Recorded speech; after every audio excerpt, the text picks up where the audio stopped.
Alors, la dernière fois que nous avions vu que les chrétiens subissent la persécution parce qu'ils appartiennent au royaume de Dieu, parce qu'ils suivent Jésus-Christ et annoncent la vérité, comme les prophètes d'autrefois, alors que le monde n'apprécie pas particulièrement leur message exclusif.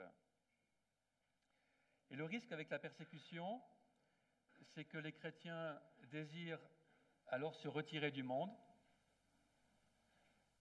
ou simplement de se taire pour rester tranquille, pour ne plus la subir. Je ne sais pas si pour vous c'est une tentation, mais pour moi ça l'est. Mais Jésus n'est pas venu pour retirer de la terre tout de suite, en tout cas ceux qui se tournent vers lui pour être sauvés. Il nous donne une mission à accomplir. Une mission qui consiste à être ses disciples et à transmettre son message. Ainsi, il continue en Matthieu 5,13, à la suite des béatitudes, « Vous êtes le sel de la terre, mais si le sel perd sa saveur, avec quoi la lui rendra-t-on ? Il ne sert plus qu'à être jeté dehors et piétiné par les hommes. Vous êtes la lumière du monde.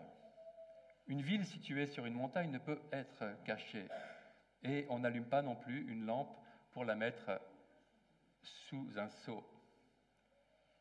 Mais on la met sur son support et elle éclaire tous ceux qui sont dans la maison. Que, de la même manière, votre lumière brille devant les hommes, afin qu'ils voient votre belle manière d'agir et qu'ainsi ils célèbrent la gloire de votre Père céleste. Nous avions dit que la transition vers ce passage avait commencé avec la dernière béatitude, au verset 11, lorsque Jésus s'est adressé directement à ses disciples en leur disant « Vous, heureux serez-vous lorsqu'on vous insultera, qu'on vous persécutera et qu'on dira faussement de vous toutes sortes de mal à cause de moi. » Et Jésus, il continue ici en disant « Vous êtes ». Et le passage d'aujourd'hui est donc directement connecté aux béatitudes qui étaient adressées aux mêmes disciples. On est dans une continuité. Maintenant, il leur dit quelque chose d'absolument extraordinaire sur ce qu'ils deviennent en lui, en étant ses disciples. Ils sont sel de la terre et lumière du monde. N'oublions pas que Jésus dit cela à un petit groupe de personnes complètement insignifiantes. Il le dit d'une certaine façon prophétiquement. Mais comment peut-il dire cela, que ces quelques personnes sont celles de la terre et lumière du monde ? Eh bien, c'est ce que nous allons voir.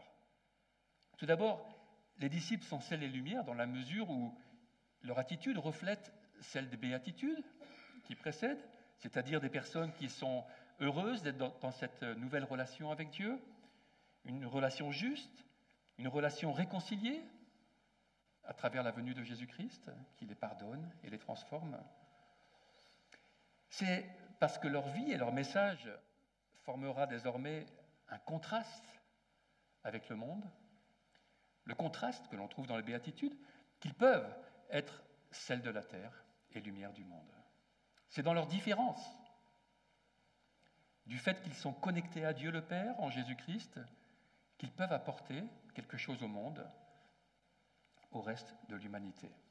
Alors, on comprendra que ça peut paraître extrêmement présomptueux, n'est-ce pas ? À moins d'avoir un ego démesuré, car les chrétiens ne sont pas des êtres humains supérieurs aux autres.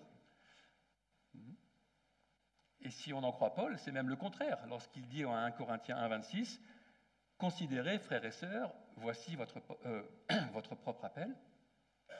Il n'y a parmi vous ni beaucoup de sages, selon les critères humains, ni beaucoup de puissants, ni beaucoup de nobles, mais Dieu a choisi les choses folles du monde pour couvrir de honte les sages, et Dieu a choisi les choses faibles du monde pour couvrir de honte les fortes. Dieu a choisi les choses basses et méprisées du monde, celles qui ne sont rien, pour réduire à néant celles qui sont, afin que personne ne puisse faire le fier devant Dieu.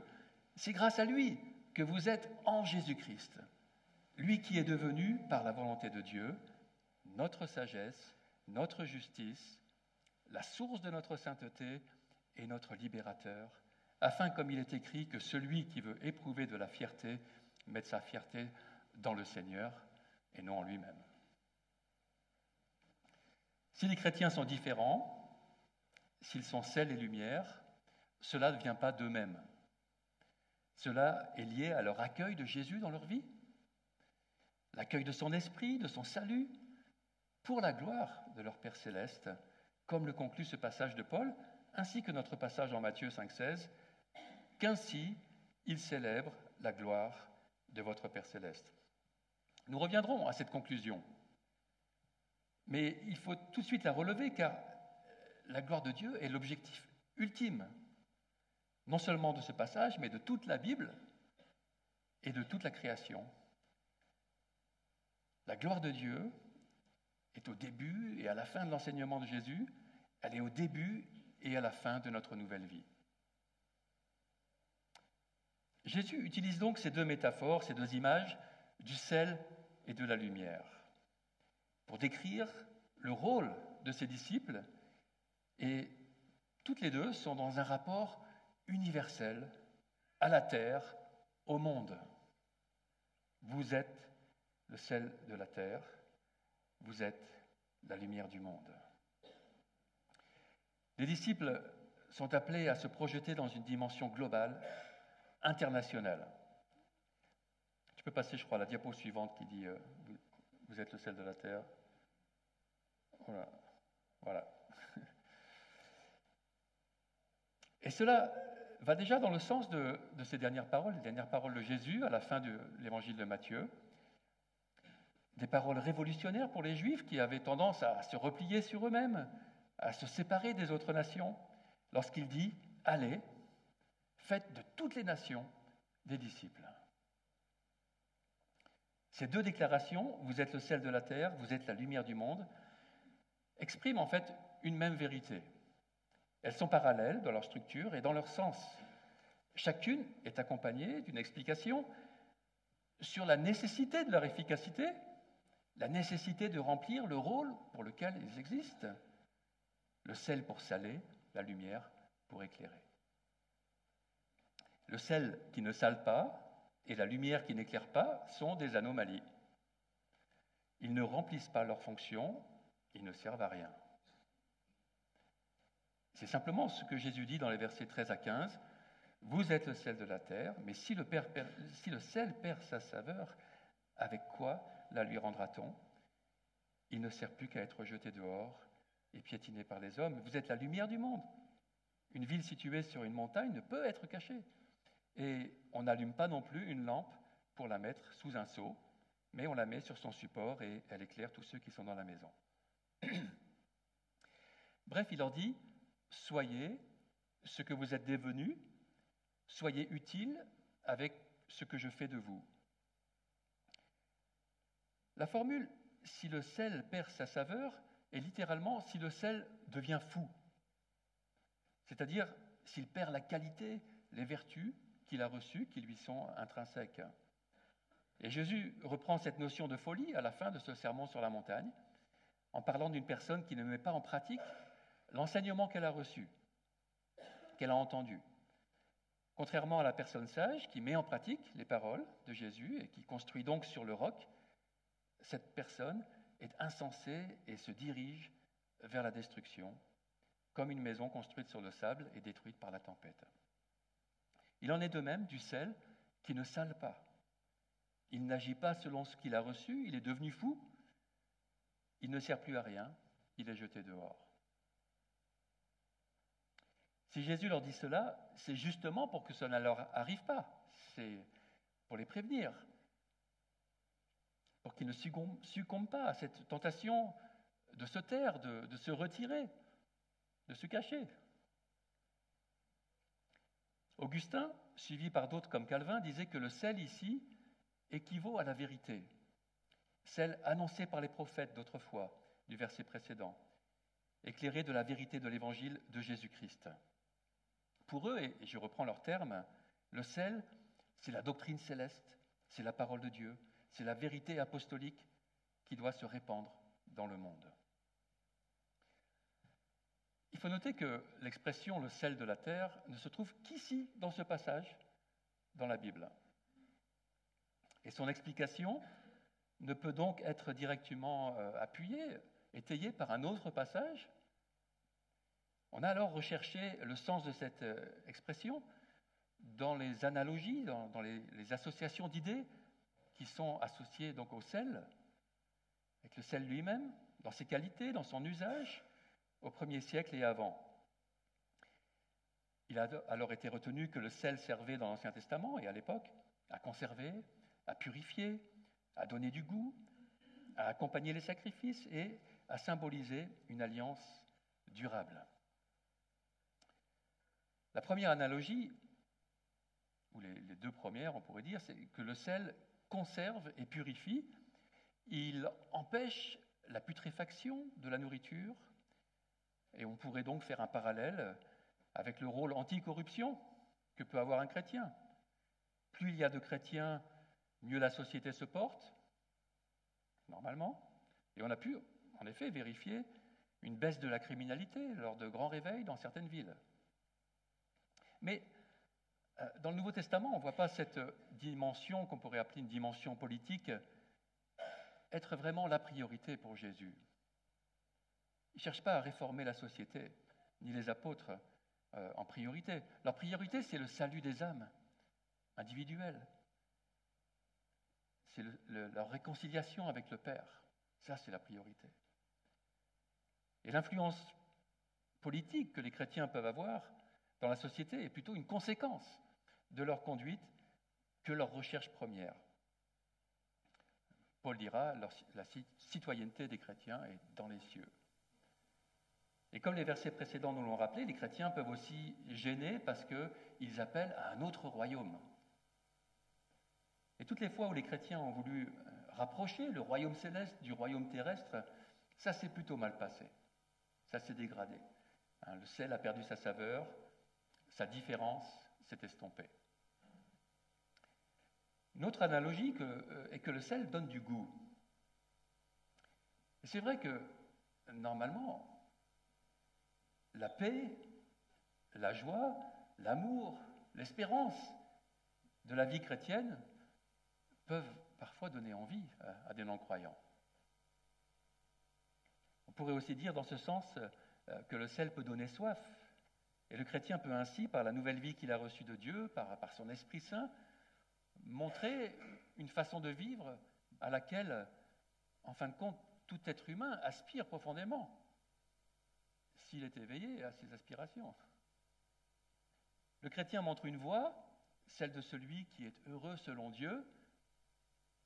Il montre que cette reconnexion, cette réconciliation apporte avec elle tout ce qu'il faut pour vivre dans une belle relation, dans une belle vie. Et quant au rôle du sel dans l'accompagnement des sacrifices, il semble avoir une double portée, celle d'empêcher la fermentation et celle de représenter une alliance durable.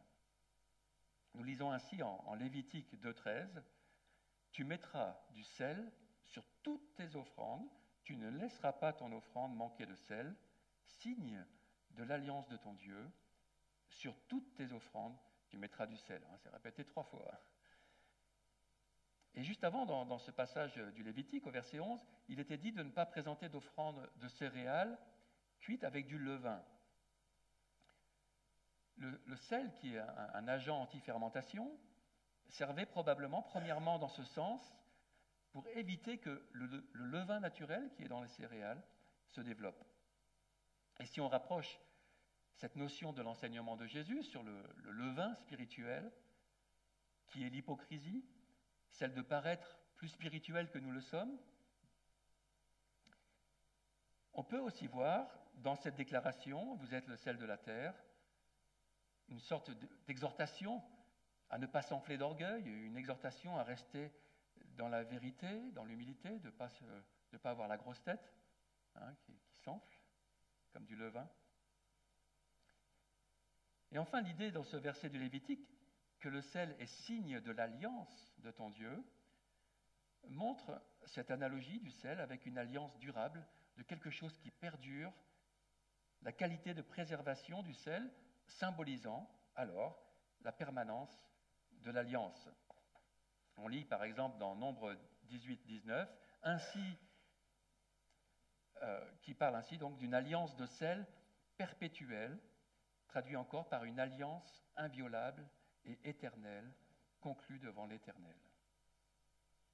Il se peut donc que lorsque Jésus dit à ses disciples « Vous êtes le sel de la terre », il y a aussi en arrière-plan cette notion qui sont un signe de la nouvelle alliance de Dieu avec les hommes, une alliance qui n'aura pas de fin. Surtout qu'en plus de cette notion d'alliance de sel, dans plusieurs passages dans l'Ancien Testament, on voit cette notion d'alliance jointe à celle de la lumière, donc la deuxième image. Dans un des grands passages messianiques d'Ésaïe, en Ésaïe 42,6, où Dieu dit en parlant du Messie, « Moi, l'Éternel, je t'ai appelé en toute justice et je te tiendrai fermement par la main, je te garderai et je t'établirai pour que tu sois l'alliance du peuple, la lumière des nations, pour que tu ouvres les yeux des aveugles, pour que tu fasses sortir le détenu de prison et de leur cachot les habitants des ténèbres. »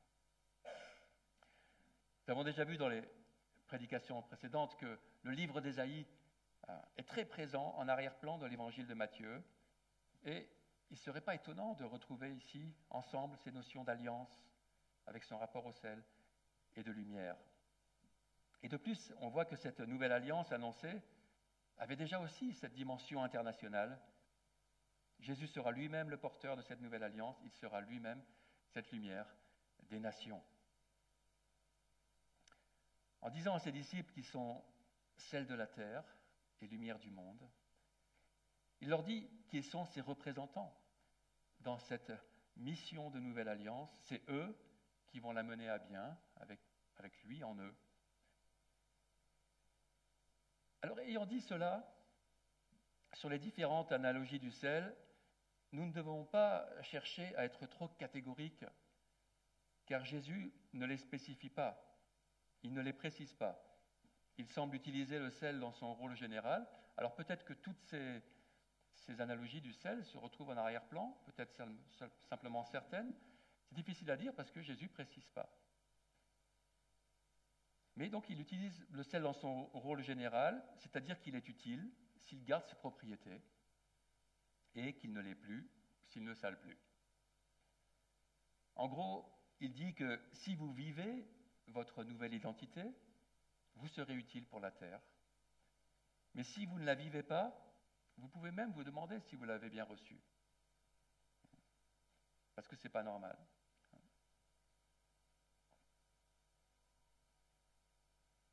Et cette nouvelle identité doit aussi se vivre au contact des autres. Le sel par lui-même, tout seul, s'il reste dans la salière, il ne sert à rien. C'est dans le contact qu'il remplit son rôle.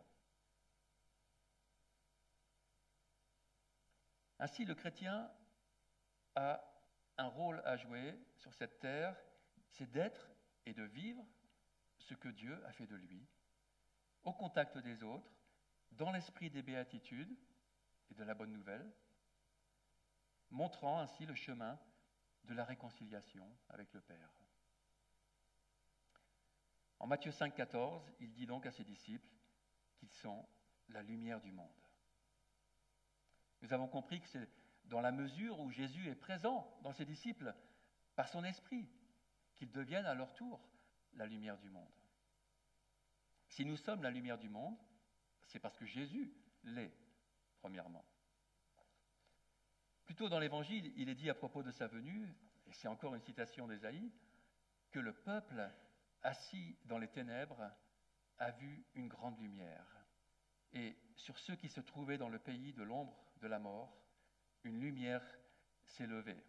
Je pense qu'il y a une diapo pour ça, dans Matthieu 4,16.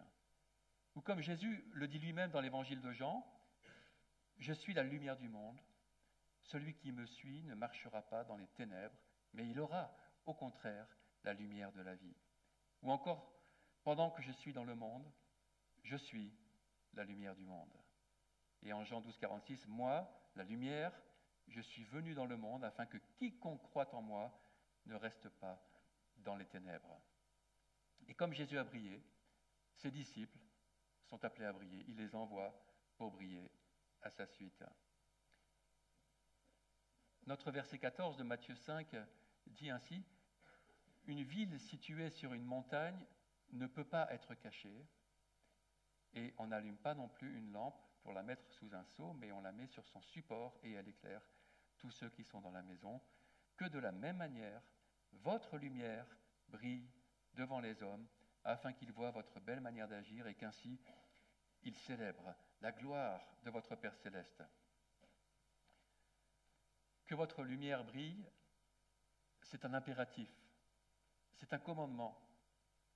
Que votre lumière brille. Et cela se fait comment ? Par nos paroles, qui doivent refléter la parole de Dieu, qui est elle-même lumière, et par nos actions, qui doivent refléter celle de Jésus, qui est lui-même lumière.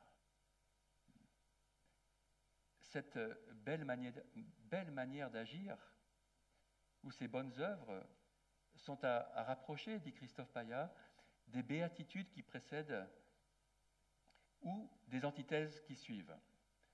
Dans le premier cas, elles ne sont pas strictement à parler des actions, mais des attitudes, d'humilité spirituelle, de larmes, peut-être des larmes de compassion, la douceur, la bonté, la paix, la pureté de cœur, la justice.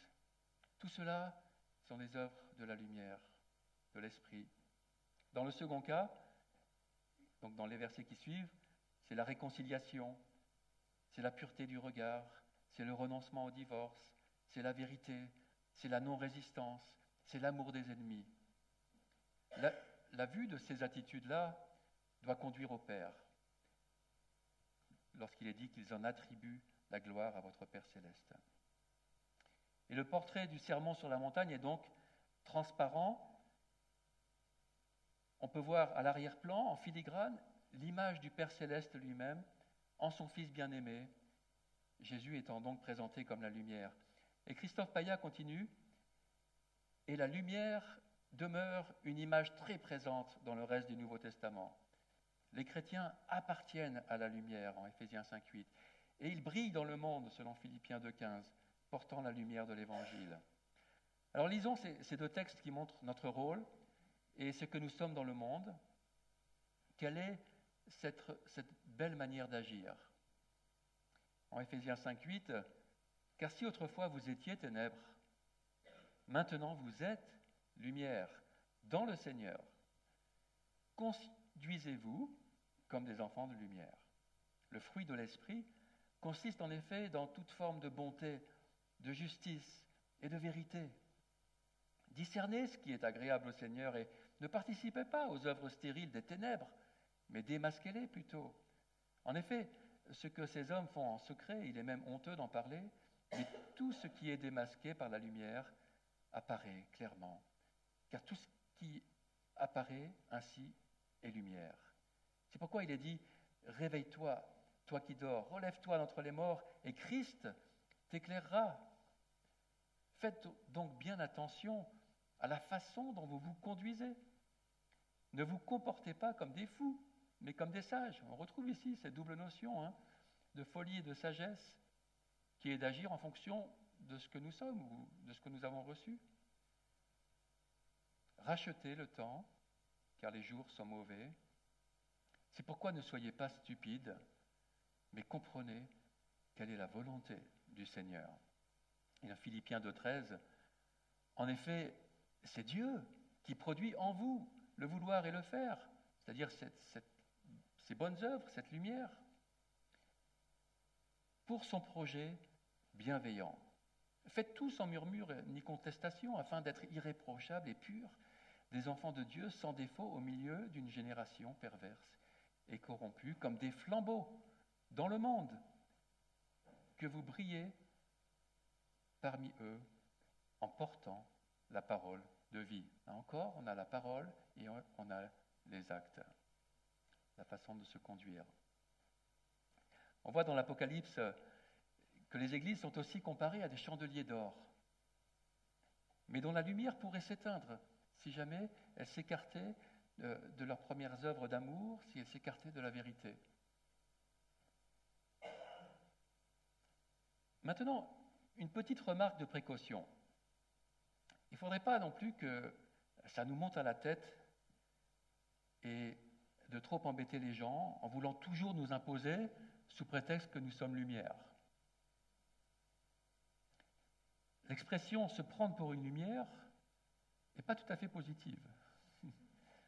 Elle fait ressortir que l'orgueil ou la présomption peuvent atténuer le message plutôt que de le mettre en avant.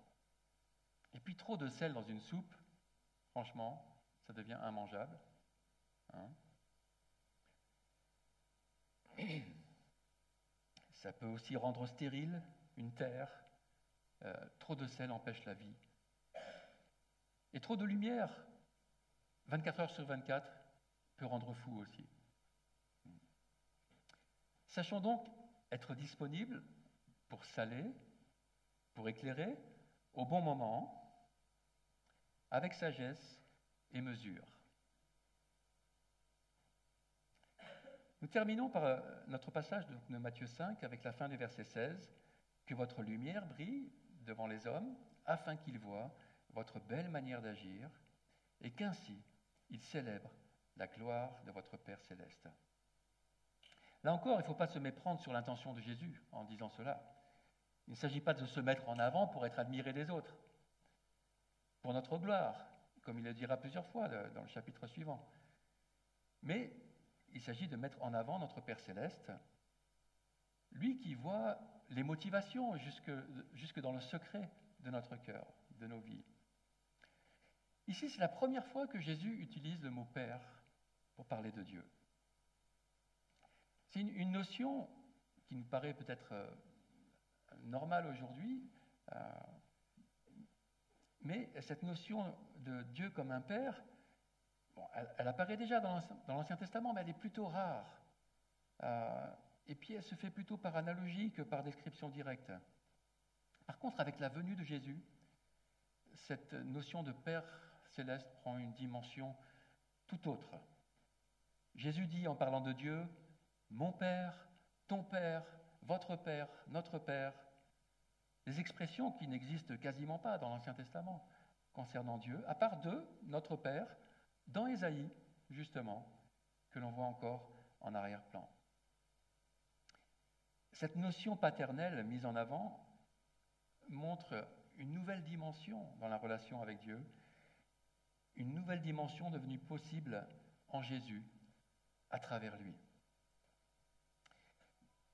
L'expression plus particulière « Père céleste » ou « Père dans les cieux » revient souvent dans la bouche de Jésus. Et il l'utilise plus d'une douzaine de fois pour faire ressortir cette vérité importante, celle de la paternité céleste de Dieu, c'est-à-dire spirituelle, celle de notre adoption dans la famille divine par son esprit qui vient en nous.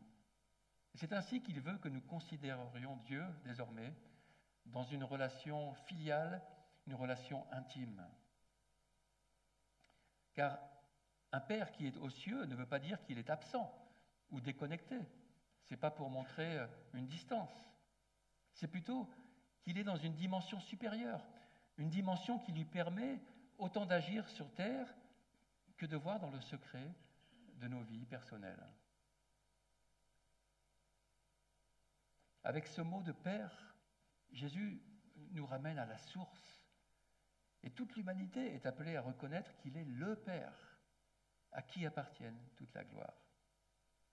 Ce n'est pas autant que Dieu aurait besoin d'être glorifié, comme quelqu'un d'orgueilleux qui aime être admiré, et c'est tout simplement parce que c'est dans l'ordre des choses. Glorifier Dieu, c'est simplement reconnaître qu'il est la source de toute bonne chose et nous réjouir en cela. Ainsi conclut Christophe Paya, porteurs de la vie du royaume, les disciples ont ensemble un rôle à jouer dans le monde qui les entoure. Ils ne sont pas appelés à une vie fermée, séparée ou cachée, mais à une visibilité. qui ne soit pas une mise en valeur personnelle, mais une mise en valeur de Dieu. Ainsi, l'Église est appelée à être une communauté ouverte et visible, mais visible au sens de transparente, afin que la gloire de Dieu soit perceptible à l'arrière-plan. Ainsi, la conjugaison d'un message prêché et d'un message vécu fera connaître au monde le Père céleste. La communauté chrétienne se caractérise donc par une différence qui devient un point de repère pour le monde qui est en recherche de Dieu. Que ce sel et cette lumière que nous sommes remplissent leur rôle dans la grâce de Dieu, dans sa providence, dans les capacités qu'il nous donne à pouvoir le faire pour le salut du plus grand nombre. Prenons quelques temps pour prier maintenant. Déjà, Père, je veux te louer de m'avoir permis de donner ce message ce matin parce que j'avais déjà encore des crises de toux. Et je vois que tu as voulu que je puisse le faire et je te bénis pour cela. Merci Seigneur pour cette déclaration absolument extraordinaire que nous sommes sel et lumière. Nous ne nous en sentons pas dignes, en tout cas c'est mon cas. Et bien des fois, Seigneur, je veux te demander pardon de ne pas avoir été au contact pour saler, de ne pas avoir ouvert la bouche pour faire sortir ta lumière. Merci pour le pardon, Jésus-Christ. Merci pour ta grâce, Seigneur. Merci pour ta patience.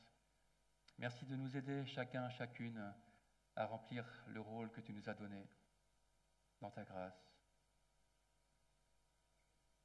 Donne-nous de le faire avec sagesse,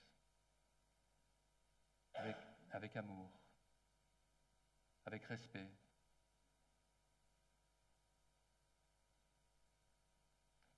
Et Seigneur, sans toi, nous avons bien conscience que nous ne pouvons rien, sans ton esprit en nous. Alors Seigneur, nous te demandons de nous renouveler les uns les autres pour pouvoir être et vivre ce que nous sommes en toi, dans ta grâce. Amen.